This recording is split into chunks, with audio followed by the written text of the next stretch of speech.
नमस्कार, मैं हूं रविंद्र जैन और आप देखना शुरू कर चुके हैं सबकी खबर।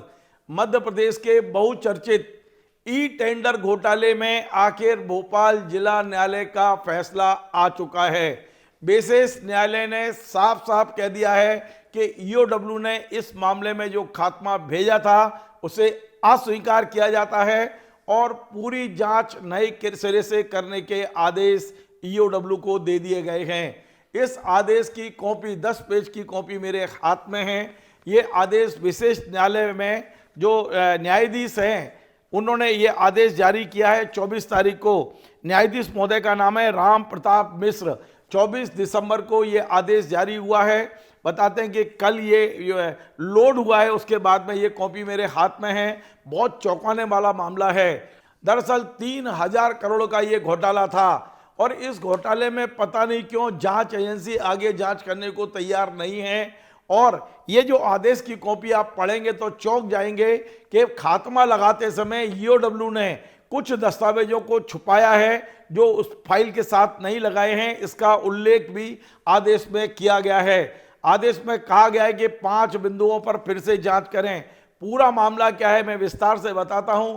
2018 में जब शिवराज सिंह चौहान की सरकार थी, सरकार का अंतिम दौर चल रहा था, क्योंकि 2018 में आपको पता है कि मध्य प्रदेश विधानसभा के चुनाव होने थे। ठीक उसी समय मध्य प्रदेश के एक वरिष्ठ आईएएस अधिकारी हैं मनीष रस्तोगी, उन्होंने इस मामले को पकड़ा था। उन्होंने देखा कि उनके कंप्यूटर पे जो ई टेंडर की जो एक सॉफ्टवेयर है वहाँ कोई लाइट जल रही थी। उसके बाद में पता चला कि ई टेंडर के मामले में अन्य कई लोग इससे छेड़छाड़ कर रहे हैं, मनमानी दरें डाल रहे हैं और मनमाने तरीके से ये जो ऑर्डर हैं हजारों करोड़ के ऑर्डर लिए जा रहे हैं।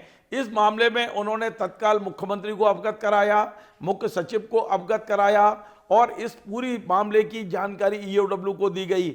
उस समय मुख्यमंत्री शिवराज सिंह चौहान थे, उन्होंने खुद ये आदेश दिए थे। उन्होंने कहा था कि मैं विसल ब्लोअर बनकर इस पूरे मामले की जांच कराऊंगा और आरोपियों को सजा दिलाऊंगा। ये चिट्ठी गई ईओडब्ल्यू ने प्रारंभिक जांच करने के बाद जब कमलनाथ की सरकार मध्य प्रदेश में आई, कांग्रेस की सरकार आई, तब ईओडब्ल्यू ने इसमें एफआईआर दर्ज की थी। मैं आपको बताऊं एफआईआर में नाम किस किस के थे, वो सब चीज़ें मैं आज आपको विस्तार से बता रहा हूं, क्योंकि इसमें इतने बड़े बड़े प्रभावी लोग हैं कि उनके लिए ये घोटाला बहुत छोटी चीज़ है, इस तरह के घोटाला करना।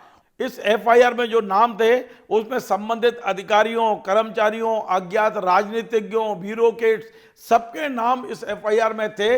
लेकिन एफआईआर के बाद 2024 में इसमें खात्मा लगा दिया गया। आप सोचिए, इतने बड़े मामले की जांच ईओडब्ल्यू ने ईमानदारी से नहीं की। ईमानदारी से करते तो शायद आज कई बड़े बड़े लोग जेल के सीखचों के पीछे होते। मैं आगे बढ़ने से पहले आपको यह बता दूं कि इसमें एफआईआर किन किन के खिलाफ हुई थी। नंबर 1 जो आरोपी हैं, आरोपी नंबर 1 है GVPR इंजीनियरिंग लिमिटेड हैदराबाद, इनके खिलाफ एफआईआर थी। दूसरी थी the Indian Hume pipe limited Mumbai के सारे संचालक गण, जितने संचालक थे सबको आरोपी बनाया गया था। तीसरा था Messrs JMC product India limited Mumbai के सभी संचालक गण। चौथा था मेसर्स राजकुमार नरवानी भोपाल के संचालक गण। पांचवा था messrs Madhav infra project limited के संचालक गण। छठवा था messrs Max Mantena micro GB Hyderabad के संचालक गण। ये वही मेंटाना कंपनी है जो मध्य प्रदेश में जल संसाधन विभाग के 15-16 ठेके लिए हुए हैं। तमाम शिकायतों के बाद भी सबसे ज़्यादा ठेके इसी के पास हैं। आप जानते हैं अभी विधानसभा में भी इसकी पूरी जानकारी आप देख सकते हैं आई है। इसकी अनियमितताओं की जानकारी भी विधानसभा के पटल पर रखी गई है। 7वां है मध्य प्रदेश जल निगम के टेंडर ओपनिंग अथॉरिटी एवं संबंधित अधिकारी और कर्मचारी। 8वां है मध्य प्रदेश जल संसाधन विभाग के टेंडर ओपनिंग अथॉरिटी एवं संबंधित अधिकारी और कर्मचारी। 9वां है मध्य प्रदेश सड़क विकास निगम के टेंडर ओपनिंग अथॉरिटी एवं अन्य संबंधित अधिकारी और कर्मचारी। 10वां है मध्य प्रदेश लोक निर्माण विभाग के टेंडर ओपनिंग अथॉरिटी एवं संबंधित अधिकारी और कर्मचारी। 11वां है सुशील कुमार साहू, शॉप नंबर नहीं डला है लेकिन 5 नंबर स्टॉप के पास, सबरी complex zone 2 MP Nagar Bhopal. 12वां है किरण शर्मा 116 सनी पैलेस MP नगर भोपाल। 13वां है रत्नेश जैन बारंदा नया बाजार दमोह। 14वां है वीरेंद्र पांडे निज सहायक तत्कालीन जल संसाधन मंत्री कार्यालय मुख्य अभियंता जल संसाधन विभाग भोपाल। 15वें हैं निर्मल अवस्थी निज सहायक तत्कालीन जल संसाधन मंत्री मुख्य अभियंता कार्यालय जल संसाधन विभाग भोपाल। और 16वां है अन्य संबंधित अधिकारी कर्मचारी एवं अज्ञात राजनीतिक और ब्यूरोक्रेट, इनके खिलाफ ये एफआईआर दर्ज हुई थी 2019 में, कमलनाथ के समय दर्ज हुई थी। और इस एफआईआर के बाद इन्होंने कुछ लोगों को गिरफ्तार भी किया था। मैं आपको बता दूं कि जिन लोगों को गिरफ्तार किया था, आज मुझे पढ़ के बोलना पड़ रहा है पहली बार, क्योंकि ये कोर्ट का आदेश है, कोर्ट के आदेश में कोई त्रुटि ना हो। इसमें इन्होंने सबसे पहले जिनको गिरफ्तार किया और कोर्ट में जो चालान पेश किया था वो किया था वरुण चतुर्वेदी, विनय चौधरी, सुमित गोलवलकर, नंद किशोर ब्राह्मे, मनोहर एम एन, मनीष खरे और हरीश सोरठिया।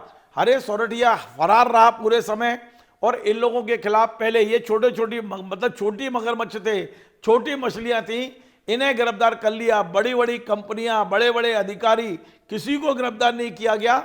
और ये सुनवाई में ये सभी लोग 23/11/2022 को ये मुक्त कर दिए गए। इनके खिलाफ कोई एविडेंस नहीं मिला और इनकी मुक्ति के बाद ईओडब्ल्यू को एक तरह से ये बहाना मिल गया कि अब पूरे मामले में खात्मा लगा दिया जाए। तो जनवरी 2024 में इस पूरे मामले पे खात्मा लगाने के लिए आवेदन भोपाल कोर्ट में लगा दिया गया। लंबी सुनवाई के बाद भोपाल कोर्ट ने जो आदेश दिया है उसमें साफ साफ कहा है कि इसमें तमाम सारी त्रुटियां हैं, जांच ठीक से नहीं हुई है, जांच के तमाम सारे आदेश नहीं लगाए गए हैं। क्योंकि टेक्निकल मामला है, मैं पूरा पढ़ के सुनाऊंगा तो शायद आपको समझ में नहीं आएगा। ये ई टेंडर से संबंधित है, तो मैं आपको वो बता देता हूं। जो विशेष न्यायालय के जो न्यायाधीश है राम प्रताप जी मिश्र, उन्होंने जो 5 पॉइंट पर फिर से जांच करने के आदेश दिए हैं। पहला पॉइंट है MPSEDC द्वारा अभिकथित पत्र क्रमांक 6865 दिनांक 29/3/2019 के माध्यम से EOW को प्रेषित BPN लॉन्ग्स के संबंध में साक्ष्य संकलित करें तथा MPSEDC से उसकी ओर भेजे गए पत्र पर जानकारी की प्रति प्राप्त करें, पहला। दूसरा है MPSEDC द्वारा अभिकथित पत्र क्रमांक 419 दिनांक 3/5/2019 के माध्यम से EOW को प्रेषित की गई जानकारी के संबंध में पुष्टि करें।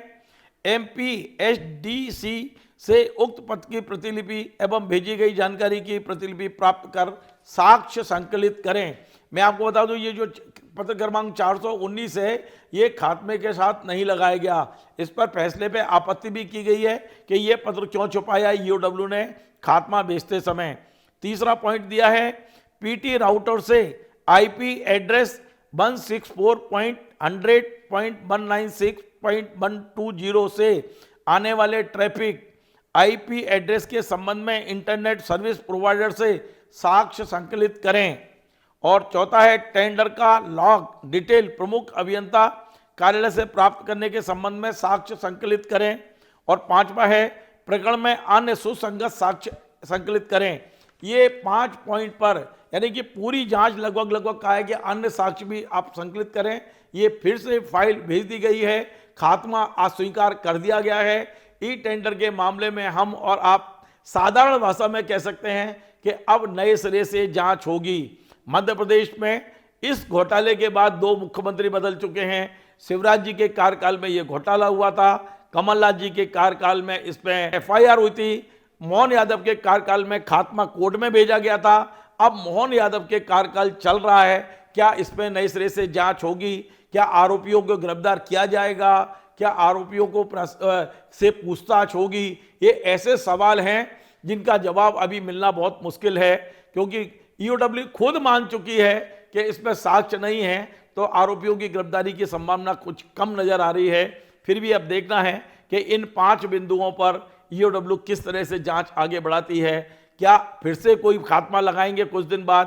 क्या उस खात्मे को भी स्वीकार किया जाएगा? क्या दूसरी कोई जांच एजेंसी को दे सकते हैं ये पूरा मामला? इन तमाम सारी चीज़ों पर हमारी नज़र रहेगी। आपको हमारा कार्यक्रम पसंद आए तो आप इसे शेयर करें, लाइक करें, कमेंट करें। और आपसे बार बार निवेदन है, हमारे इस चैनल को सब्सक्राइब अवश्य करें। धन्यवाद।